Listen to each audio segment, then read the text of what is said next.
Coming up this week on Rock and Roll Grad School, we talk with Phil Manzanera from Roxy Music. He has a new album out with Tim Finn from Split Enz. We talk about that. We talk about his producing Pink Floyd, and we talk about having tea with Brian Ferry. That's Rock and Roll Grad School, available this Wednesday, rockandrollgradschool.com. Y is recorded in front of a live studio audience. So something has come to my attention that I feel like we need to address. This show is about openness. Show is about putting it all out there and talking about it and not keeping it in. I feel like you are known, perhaps, for your fashion, for your style. Thank you. That's probably the nicest thing you've ever said to me. Well, treasure, because it's going to be the last. But I mean, your boxing name. Yes, the fashion statement. Fashion statement. But here's where I feel like we have that divide in the road. Okay. You are a proponent of Crocs. Or let's rephrase that. You own multiple pairs of Crocs. I do. I own many pairs of Crocs. Many? How many? Currently, one hand or two hands? How many can you count them on? I currently have 5 pairs. Oh, lordy. Okay. But in my lifetime, I've probably had 8 or 9 pairs. Well, I've had 45 pairs of sneakers in my lifetime, but... Right. But the Crocs Yes, okay. I own are not just any Crocs. So... Oh, boy. Now, okay, the first pair of Crocs I own legit were the first original, and I got them super early. My aunts in Colorado knew the people who started the company, and so for Christmas, they know Mr. Croc? I think so. Yeah, Okay. Mrs. Croc. Yeah. And what a croc. Yeah. And Little Croc? Yeah, and little Croc. Old baby. Like Crocsuki, I think is his name. So they asked all the family here in Michigan, like, for our favorite color and our shoe size one year for Christmas. We had no idea what they were talking about. Well, they sent us all Crocs, and none of us had ever heard of Crocs, had ever seen Crocs. We opened these, and it was a really big deal that we were getting these special gifts, and we were like, what the hell is this? This is Right. What are these? We can't do anything with these.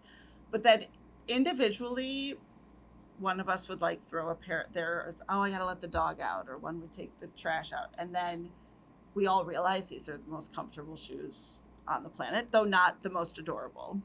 Mm-hmm. And so then we Sure. all wore our Crocs to no end. But I see. then there were some others that, one was a gift as a bridesmaid. One was I wore the wrong shoes to Disney World. But I'm not surprised that you wore... What Yeah. kind of shoes did you wear to Disney World that you thought were going to last you the 48 hours that you would spend there?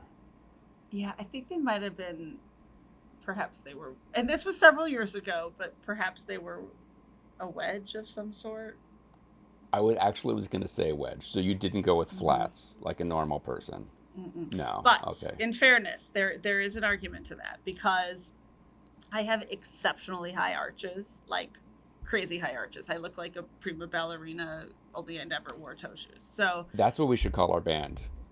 we should Crazy call it high arches. Yes, great. I like prima ballerina. Yeah. But so even when I ran the half marathon and I went and got like the special running shoes fit, yes, I ran a half marathon. And the one that is in 2 countries. Okay. Go through the tunnel, over the bridge and through the tunnel. Into... They told Canada. Oh, okay. And Well, you act like it. Oh, 2 countries. I don't know if you know, you lived in England for a while.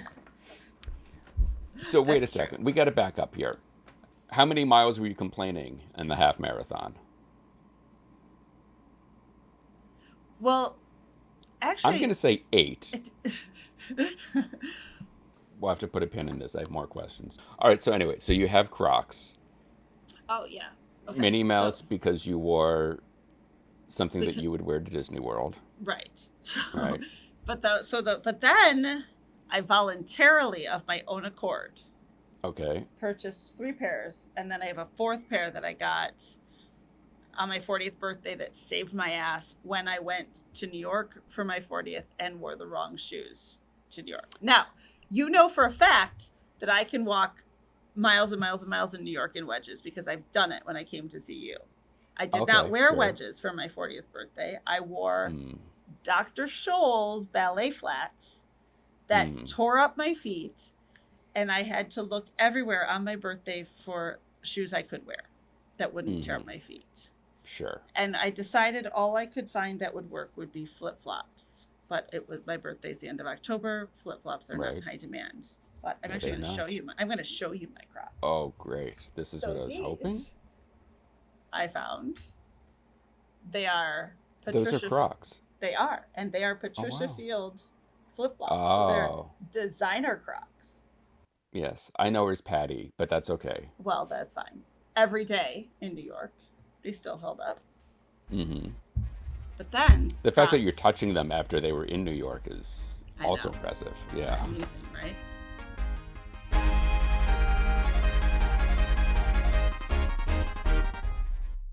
This is Why, with your hosts, Heidi Hedquist and Luke Poling. How did you get into the idea of writing a book about lying? Well, I was actually writing a more direct follow up to my previous book, Hmm which was conceived of as a trilogy. And the follow up to my first book, Stoned, was about jewelry, but it was about value and behavioral economics. And the follow up was a book called Hammered, and it was about metals and weapons. And um, I had been working on it for a little while, and it just, I guess I was distracted by the sort of, the what the fuck of it all. And it was hard to focus on, the Bronze Age collapse when we were having a sort of Bronze Age collapse of our own, a kind of, Right. Bronze Age collapse of rational thought. And I guess I figured if that's all I was thinking about in a day, I might as well make money doing it. What piddling small amount of money you make writing books. Yeah. Fair enough. It's fascinating because I knew some of the stories, and it's always some of these things that like I've circled or have friends say, "Oh, have you heard about this?" For example, the Fox sisters and the sort of fake spiritualism movement Mhm. is so fascinating, and the way you get into it, it's so interesting, and I feel like you've been going through my kind of bookmarks on my computer of like, well, these are the things I don't know what to do with, but I'm fascinated by. So I guess that's a compliment, Thank or you. it's a cry for help. I'm not sure. One of the other. Well, there's so much overlap in those two Venn That's diagrams. Compliments and cries for help, I've found. very, So very true. true. So, how much research did you have to do? Was this something, given your prior books, you kind of had a leg up in it, or was this just your Google history printed out and bound? A little bit of both, honestly. Some people collect stamps, and some people uh collect those little Natsuki figurines that are having sex with each other, and Yes. some people collect snuff bottles. Um, and I collect all of those things, obviously, and I collect facts, and so I knew a lot of those things. But if you're gonna write a book about lies, you want to make sure they're all absolutely true, right? That's just one of those things where you don't want somebody later to go, actually, and you have to be like, well, you got me. Yeah, fudged it. Um, and I did end up doing a lot of research on the hows and whys of it, and the science. But as far as just the weird stories, I knew most of those because I love weird stories. That sort of stuff was already, the foundations of it were there. I just sort of sewed it all together. And when it came to tracking down sort of more of the information on some of these stories, how did you, for lack of a better term, find the truth of them? Because so much of it seems very apocryphal, and it's not really. it's on Wikipedia, you know, that kind of thing. How do you really get to the bottom of some of these tales? You mean what really happened, which stories are true and which ones aren't? Exactly. When you're going through and researching them, yeah, digging this stuff Oh, up. it's just a big pain in the ass, Oh, okay. honestly. Oh, there you go. It's Perfect. just Yeah. yeah, it's just God, I hate admitting this because I was one of those people who was like, I'm never going to use this, but it's the way they taught you to do research in college. You know, Mm. you got to go find the actual microfiche. Can't just Wikipedia it, Yeah. that kind of stuff. Yeah, if you're going to say Dr. Clark Stanley, snake oil salesman, this or that, you got to go make sure he really did have those ads. He really did run them, and they really did say that. You can't just Google. So did that guy sell snake oil? Yeah, it says he did on Wikipedia, so that was probably true. Good enough. Sure. Yeah. It's just pain in the ass research, like they taught us to do in college. Was there anything that you found that wasn't true that you were like, oh, come on, why did that one have to be like spoiled? Oh, yeah, definitely. But they didn't end up in the book, so because they weren't true. I know, but I'm still curious. Let's see. Let me try to remember which ones weren't true that I really liked.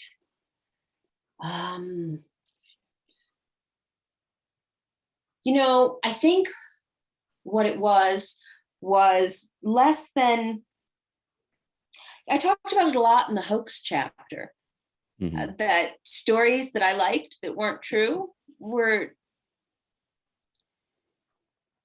stories that we already knew weren't true because they turned out to be hoaxes. Like most recently, there was that mermaid one on Animal Planet where they were like, mermaids are real. And it's like, no, they're not. We were lying. It was a big hoax. And then beyond that, beyond more recent ones, or the history of the bathtub, I love that one. But beyond that, it tended to be that stories I already knew were not quite as, there were parts of them that weren't true. Parts of them were apocryphal. And then, so like the theft of the Mona Lisa, that's a true story. It did happen. It was stolen and it was a con job and there was a man selling them. But then there's also the fact that this entire story comes from a first person source, which is the man that arranged the theft. So there are just as many people who argue, well, the elaborate nature of it, that it was pre-planned and the commission of the forgeries. Like I was saying, good old fashioned research, you can't have one source. Well, there is one source for it being a multi-person con. And so there are as many people who disbelieve it as believe it. And that's a good example of, well, that one is not quite as solid as a lot of people think it is. And then there are some that were actually better than I thought they were. Like a lot of people don't realize the War of the Worlds involved a lot of deaths. They just thought people got worked up in New Jersey. It was the whole country. Went on for days. People committed suicide. They accidentally killed each other. They had heart attacks. That one, once you look into it, is actually a lot more upsetting. And he did it on purpose. Right. He admitted he did it on purpose years later. He was like, Oops. you know, yeah, well, don't believe everything you hear in the news. Yes. It's so fascinating. I feel like every chapter, as I finished it, I was waiting for the last sentence to be like, nah, just kidding. I made this all up. Especially when you get into things like the snake oil and like how that ties into the creation of the FDA and all of these things. That's just insane. And I'm trying to remember now, was it he had to prove at some point that he actually was putting snake oil in his snake oil? Isn't that the best part? That's what he got busted for. He didn't get busted for the fact that it was full of turpentine. He got busted for the fact that there was no snake oil in it. The man is selling Stanley's snake oil, and in the end, what took him down was that the FDA is like, sir, there is in fact no snake oil in this snake oil. And the Pure Food and Drug Act says you can't say there's snake oil in it if there's no snake oil in it. It's fascinating. And then the That's- amount of cocaine and heroin and various opioids the entire country seemed to be on in the early 1900s. Everything old is new again. Oh my Mhm. God. We're right back in the same position that started the FDA. The whole country was high as fuck. They were all on cocaine and heroin. You could buy from Sears and Roebuck like an 8-ball and a needle. Like they were selling cocaine. They were selling works kits. And I think it was like 1 in 8 white women were medical drug addicts at that point in like 1880 or 1890.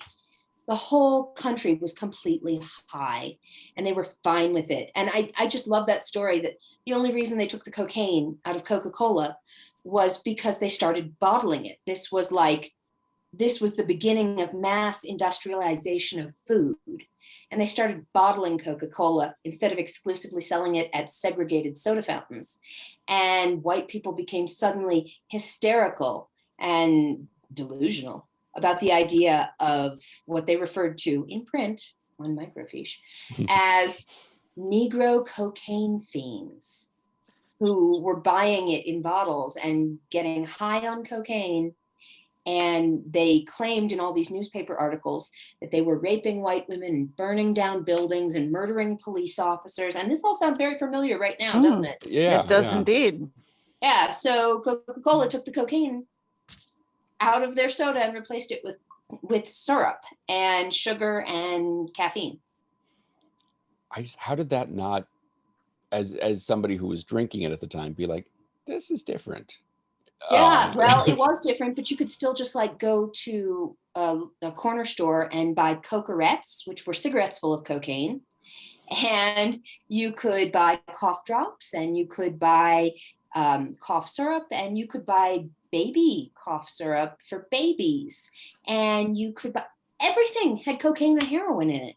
And of course, lead and All the arsenic. good stuff. Nobody's perfect. I mean, Well, as long as you said on the label what was in it, unlike the snake oil, and you weren't Right. like claiming something was in it that wasn't, you were good. You could sell that. how do people fall for this stuff? Like how much, it's just shocking where it's sort of like as you're researching all this stuff, how do people continually, decade after decade, now we're up to, centuries, Well, still fall for all of it? in the case of the turn of the century, the America's first opioid epidemic, and snake oil and what were called patent drugs, I'm going to go with they were high as fuck and just give them a pass. Mm-hmm. And a lot of them had brain damage from like all the turpentine and lead and arsenic. But with the rest of it, like I said, everything old is new again. You're supposed to fall for it. And what I mean by that is whichever sort of con job and lie and nonsense you're falling for, whether it's pyramid schemes or shell games or big lies or little lies or gold bricks, they aren't pernicious anomalies. They're not a trick some random bad person came up with and you stumbled on. They exist in this particular gray area of cognitive processes, by which I mean they've evolved to work within loopholes in the way you think. Different kinds of lies work in different ways. A shell game exploits lapses and delays in your visual cortex and in the speed at which you process what you're seeing. A bait and switch exploits different lapses in the way you process what you already know and what you already know. They all work differently, but they work in concert with the way your mind works when it's working correctly. It's actually really easy to lie to fool a normal, healthy, well-adjusted, intelligent person. It's much more difficult to lie to a crazy person. It's much more difficult to lie to a person who's, not all there. Because they're, that old expression, not playing with a full deck? Mm-hmm. If somebody's not playing with full deck, you can't count cards. That's how lies work. Mm-hmm. They work in tandem with a functioning sense of reality. And that's how everybody falls for it. Because lying is it's part of an evolutionary arms race. It works just like claws or teeth or camouflage. It's supposed to work. So basically,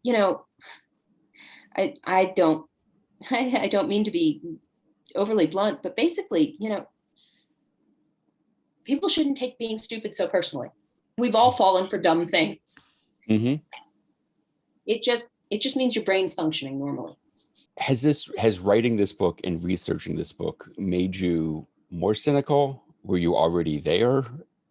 I was already there, or Okay, I wouldn't have written it in the first place. Because it seems like you said, everybody can fall for this stuff, and it's just a question of how big a lie you feel like you can get away with. And is it true that sort of the saying that sort of the bigger the lie, the easier it is to pull it over on people? That if you're going small. Oh yeah. Very, very tiny lies are easy to get away with, and very, very big lies are alarmingly easy to get away with. It is true.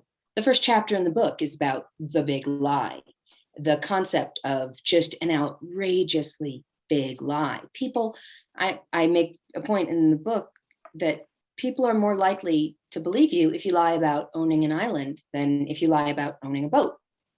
Because there's this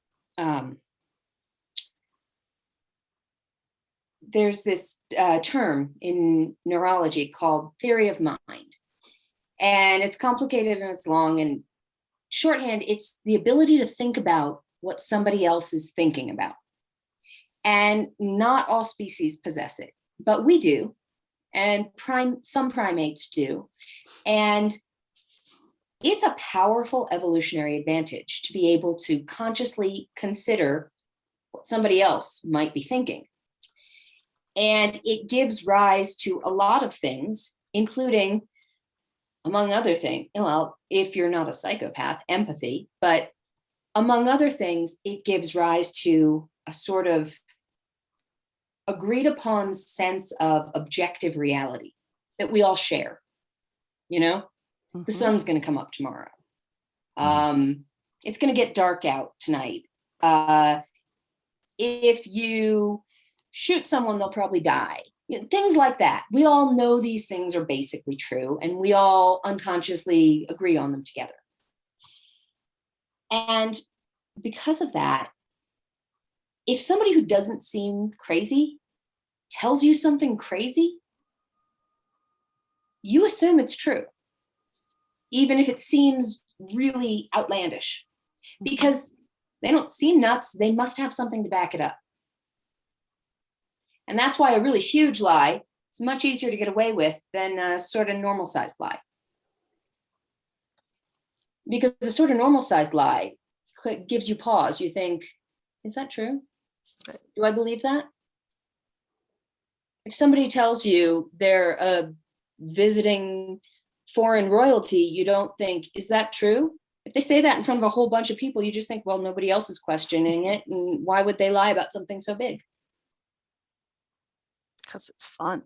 Yeah. Well, Princess Heidi, I know you got to get back to your island soon. I do. Yeah. Has researching this book kind of changed your outlook? One of the big things, I don't want to get too political, but there is a rather large debate over certain things that have happened in the past, let's say 7-8 months, that when you look at the facts, you get one answer, and then other people might be saying, no, don't believe that. This is all wrong. Given what you've learned from writing this book, do we as a country, as a human race, stand a chance? Or is this part of why you're so cynical about life? I'm not cynical about life. Oh, okay. Just I just think I think, well, what do you mean by stand a chance? Stand a chance at what?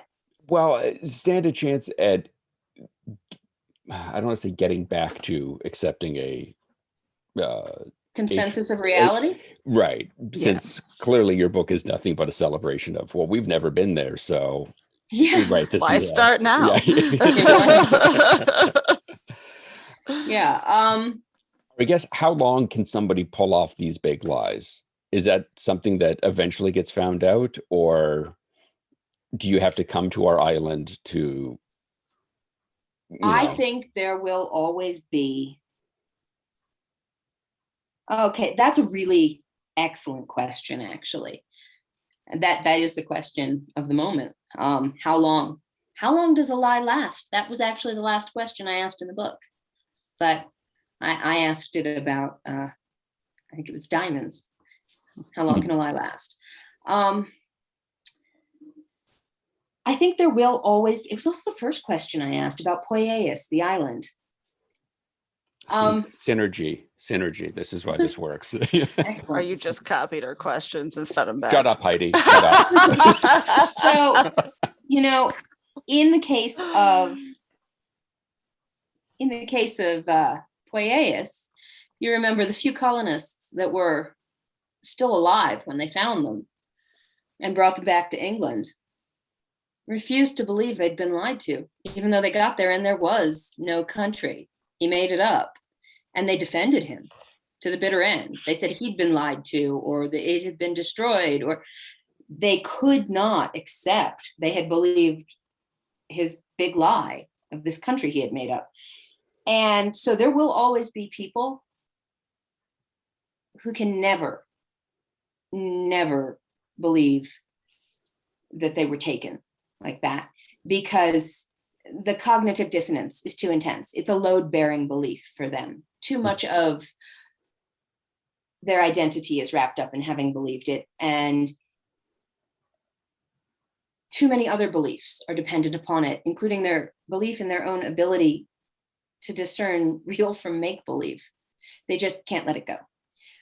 But as a society, and this is going to sound cynical, but I found the line separating truth from cynicism is alarmingly thin. The truth is, as a society, we don't actually need every member to be functioning and participating. It's kind of like herd immunity. We just need enough of them.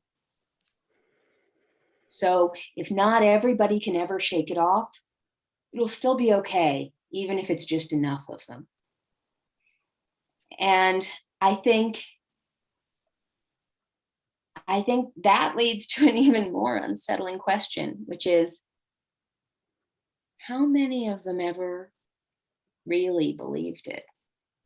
Right. Because I don't really think it's half. I don't really think it's even 30%. Yeah, I would agree with you. That's, I mean, it's the emperor's new clothes theory in many ways. Right. Yeah, and that's something too. Like, I've wondered, how far down that path do you go when you realize I've fallen for this? And I think, like you said, everyone gets embarrassed by the fact that they fell for something.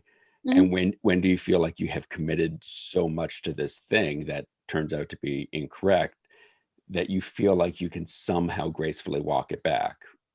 We all Right. try to make it look like we're dancing when we trip on a sidewalk, as you're Mhm. walking.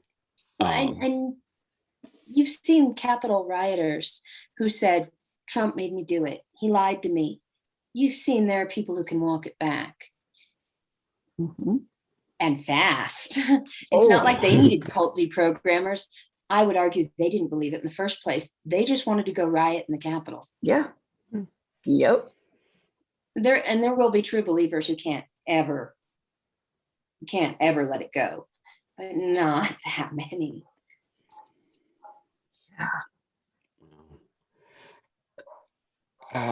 I guess the follow-up question to that, how do you sleep at night?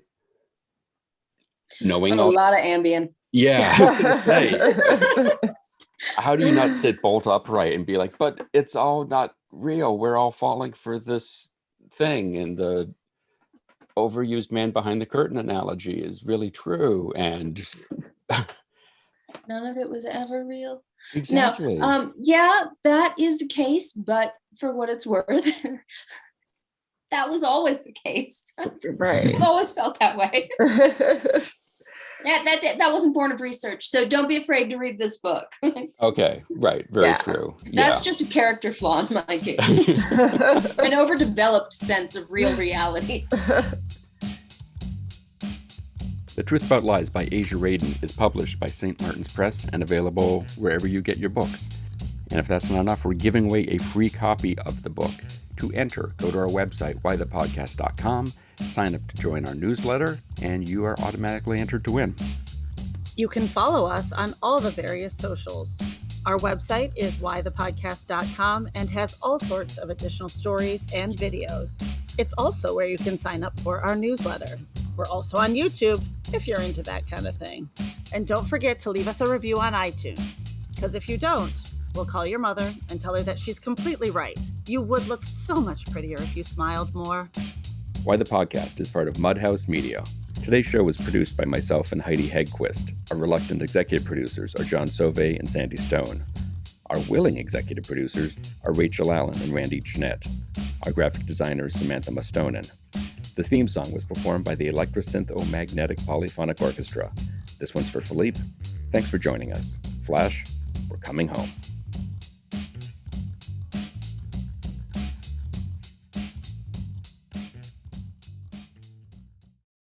Nigel, is that you? Are you here, Nigel?